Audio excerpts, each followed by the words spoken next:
Bienvenue à la vidéo sur la notation exponentielle. Avant de voir en détail la notation exponentielle, ça va être important de bien maîtriser le vocabulaire. Donc, nous avons ici un exemple de 5 à la 3 ou 5 au cube qui fait partie du vocabulaire à savoir. Donc, nous avons ici le chiffre 5 qui constitue la base. La base est le chiffre qui se répète. Et vous avez ici l'exposant. Donc, l'exposant qui est en fait le nombre de fois que ce chiffre se répète. À ne pas confondre avec 5 à la 3, ce n'est pas équivalent. Donc, 5 à la 3, ce n'est pas équivalent à 5 fois 3. Et vous avez le résultat après de cette opération. Donc, 5 fois 5 donne 25, fois 5, 125. Et cela se nomme la puissance. Vous avez quelques cas particuliers, vous devez les apprendre par cœur. Si tu veux savoir exactement pourquoi ça donne ces nombres-là, viens me voir en récupération, sinon ça ferait une vidéo un petit peu trop longue. Donc, n'importe quelle base, peu importe la base, lorsqu'elle est à la puissance 1, va donner une puissance équivalente à la base. Donc, 5 exposant 1 donne 5. 12 exposant 1 donne 12. 1000 exposant 1 donne 1000. Même chose pour un autre cas particulier, c'est toute base exposant 0 va toujours donner 1. Peu importe la base, donc 6 exposant 0 donne 1, 24 exposant 0 va aussi donner 1 et 20 exposant 0 va aussi donner 1. La particularité à savoir, c'est lorsqu'il y a une base négative. Une base négative, c'est par exemple dans ce cas-ci, vous avez le moins 3 qui est entre parenthèses. Donc, c'est qu'est-ce qui est à la 2? C'est en fait tout ce qui est dans la parenthèse. Si on veut le lire, on doit le lire de cette façon. Donc, moins 3 fois moins 3, qui lorsqu'on le calcule, va donner 3, c'est des nombres entiers négatifs. On regarde les signes. Les deux facteurs sont de même signe, donc la réponse, elle est automatiquement positive. Et ensuite, je regarde les valeurs. Donc, 3 fois 3 donne 9, qui est complètement différent de ce numéro-ci. Ce numéro-ci, la base n'est pas moins 5. La base, c'est 5. 5 exposant 3. Donc, 5 fois 5 fois 5. Et le moins veut dire l'opposé de 5 fois 5 fois 5. Donc, ce qui nous donne moins 125. Cette explication-là nous amène à la règle suivante. Lorsque la base est négative, rappelle-toi, lorsque je parle de base négative, je ne parle pas de ça. Ce n'est pas une base négative, c'est une base qui est positive, on cherche l'inverse.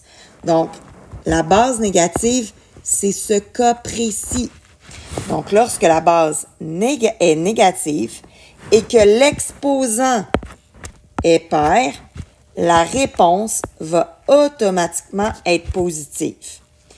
À l'inverse, lorsque l'opposant est impair, la réponse va donner une réponse qui est négative. Dans les cas qui nous intéressent ici, donc moins 3 exposant 1000, la base est négative, la base est mise en mauve, l'exposant est mis en jaune. Et là, j'ai une base négative avec un exposant pair parce que le 1000, c'est un nombre pair. Donc, la réponse à l'examen, je ne te demanderai pas de la calculer parce qu'évidemment, il faudrait faire 3 fois 3 fois 3 jusqu'à ce qu'on arrive à 1000. Ça sera un petit peu long. Par contre, dans un examen, je pourrais te demander, est-ce que ça va me donner une réponse qui est positive ou négative? Donc, dans ce cas-ci, la réponse, puisque mon exposant est pair, la réponse est positive. Dans le cas qui nous intéresse juste en dessous, la base, c'est moins 3 encore, donc une base négative. L'exposant est impair parce que 1001 est un nombre impair, ce qui nous amène à dire que la puissance, elle est négative. Lorsque vous avez un cas comme ici, le troisième cas, on commence par faire ce qui est juste ici, là. Juste ici, sans se soucier de celui-là. Donc, j'ai encore une base qui est négative. Donc, moins 5, c'est ma base. Le 6 est un nombre pair. La réponse va être paire.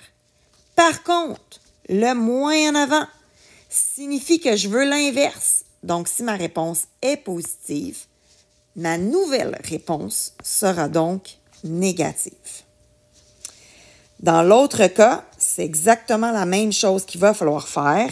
Ma base que je vais remettre en mauve, mon exposant qui est négatif, juste ça, le moins 7 à la 5, nous donne une réponse qui va être négative. Donc, négative. Par contre, le moins qui est ici m'indique que je veux l'opposer. Donc, si j'avais une réponse qui est négative, je dois la changer en positive. Dans le dernier cas qui nous intéresse, tu remarqueras qu'ici, il n'y a pas de parenthèse. Donc, dans le cas qu'il n'y a pas de parenthèse, c'est effectivement la même chose, exactement la même chose que s'il y en avait. Pourquoi? Parce que dans la priorité des opérations, l'exposant se fait avant l'opposé. Donc, l'exposant, la base, elle est positive. Un exposant positif, ça va toujours donner du positif. Mais je veux un résultat qui va être l'opposé. C'est ça qui m'indique que je veux l'opposé. Donc, si ma réponse est positive, mon opposé va donner négative. N'oublie pas de réécouter cette vidéo plusieurs fois si tu en ressens le besoin. Maintenant, à toi de jouer.